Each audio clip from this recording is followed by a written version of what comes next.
Vamos descodificar um dos momentos mais marcantes da história europeia. Vamos perceber como a determinação de um rei para ter um herdeiro acabou por mudar a religião de uma nação inteira. Bem, a resposta a esta pergunta é uma história de poder, de amor e, acima de tudo, de uma crise de sucessão que transformou a Inglaterra para sempre. A nossa história arranca em 1509. No trono de Inglaterra senta-se um rei jovem, carismático, poderoso e muito católico, Henrique VIII.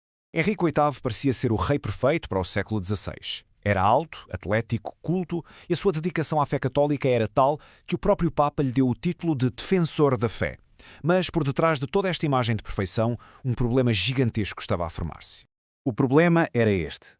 Depois de quase 20 anos de casamento com a sua rainha, Catarina de Aragão, Henrique continuava sem um filho para lhe suceder. Para ele, isto era mais do que uma desilusão, era uma ameaça. O receio de uma nova guerra civil, como a que o país tinha acabado de viver, assombrava-o. Ele precisava desesperadamente de um herdeiro. E ele acabou por se convencer de que a culpa não era sua. Para ele, o casamento estava amaldiçoado por Deus.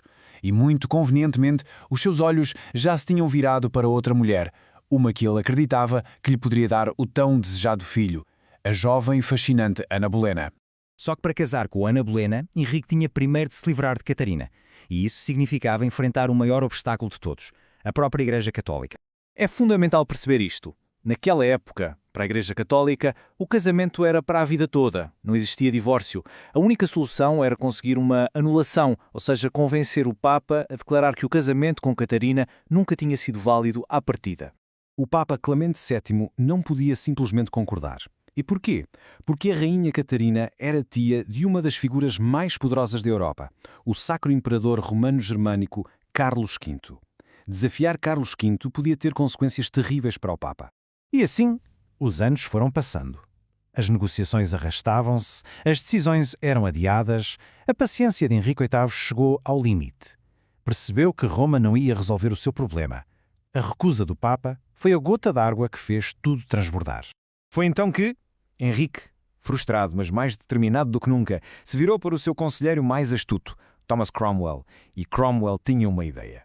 Uma ideia absolutamente revolucionária. O plano de Cromwell foi uma jogada de mestre. Em vez de tentar contornar as regras da Igreja, ele propôs algo muito mais drástico: mudar as regras do jogo por completo. A ideia era usar o poder das leis inglesas para simplesmente eliminar a autoridade do Papa em Inglaterra. E o plano culminou nisto, o ato de supremacia. Com uma única lei, o Parlamento inglês declarou que o chefe da Igreja em Inglaterra não era o Papa em Roma, mas sim o próprio rei.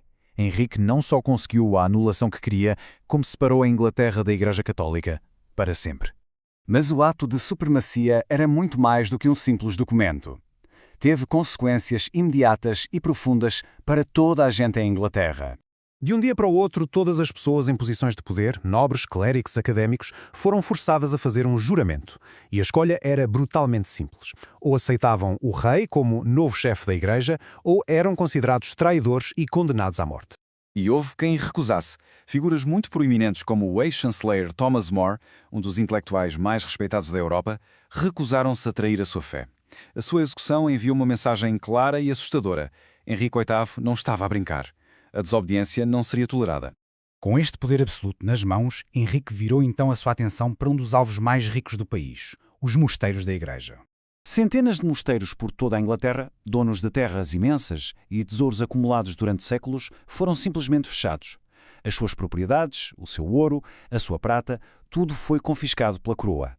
De repente, Henrique VIII tornou-se um dos monarcas mais ricos que a Inglaterra já vira. O que começou com uma busca pessoal de um rei por um herdeiro acabou por transformar a Inglaterra de formas que provavelmente nem o próprio Henrique alguma vez imaginou. Para a pessoa comum, as mudanças foram enormes. A missa, que sempre fora em latim, passou a ser em inglês. A autoridade máxima da fé já não estava em Roma, mas ali mesmo, em Londres. E com o fecho dos mosteiros, muitas das redes de caridade e apoio aos mais pobres simplesmente deixaram de existir. Curiosamente, Henrique VIII nunca quis grandes mudanças na doutrina religiosa. Ele considerava-se católico até ao fim. Mas ao criar a Igreja de Inglaterra, que hoje conhecemos como Igreja Anglicana, ele abriu a porta a influências protestantes que, com o tempo, criaram uma identidade religiosa completamente nova e única. E a sucessão que tanto o obcecou acabou por ser assegurada. mas a tempestade religiosa que ele criou viria a marcar profundamente o reinado dos seus 3 filhos, que governaram depois dele, cada um puxando o país numa direção religiosa diferente. No fim de contas, as ações de Henrique VIII centralizaram o poder e fortaleceram a independência da Inglaterra. Mas a grande questão permanece.